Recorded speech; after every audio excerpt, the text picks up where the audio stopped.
মাস আগে 5টা মন্দিরে গো মাংস ফেলেছে, ভুলে গেছেন?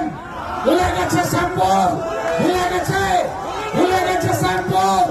আমি বলি না, ভুলতে পারে না, ভুলতে পারে না। তোকে আবার কখন পাগলা কুকুর কামড় দিল? তুই তো পাগল হয়ে গেছিস। এই গুবেন্দু, তোকে আবার কখন পাগলা কুকুর কামড় দিল? তুই তো পাগল হয়ে গেছিস। তোর পাগলামি এবার ঠান্ডা হয়ে যাবে, আগে ভোটটা বের হতে দে। এই গুবেন্দু, এই বজ্জাত, তুই তো মন্দিরের সামনে গরুর মাংস রেখেছিলি, এখন আবার কেন বলছিস? বেশি বাড়াবাড়ি করবি না, মনে ঠান্ডা হয়ে যাবি। এই গুবেন্দু, তুই তো একটা নিজেই রোহিঙ্গা, তুই তো একটা বাংলাদেশি, তুই তো নিজেই রোহিঙ্গা হয়ে রোহিঙ্গা খুঁজে বের হচ্ছিস। তুই তো একটা নিজেই বাংলাদেশি, তোর বাপ বাংলাদেশি, তোর পুরো 14 গোষ্ঠী বাংলাদেশি, এইখানে কোনো তোর জায়গা নেই। এই গুবেন্দু, তুই তো একটা শয়তান, তোর কথা কেউ বিশ্বাস করবে না। তুই যতই শয়তানি কর, তুই যতই চালাকি কর, তোর এইখানে কোনো জায়গা নেই।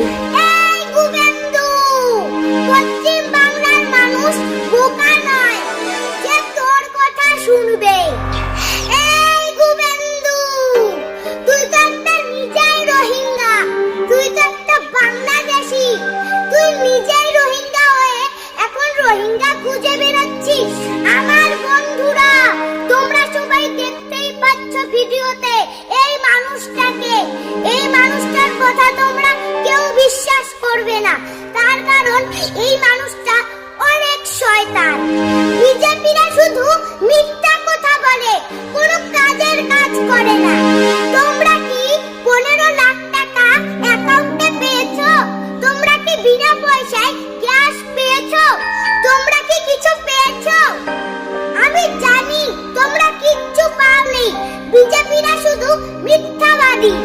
এই গুবেন্দু, হুঁশিয়ার করে যাচ্ছি, নইলে কিন্তু একদম ঠান্ডা হয়ে যাবি। মুসলমানরা কোনোদিন ধর্মের রাজনীতি করে না এবং কোনো ধর্মকেও আঘাত করে না।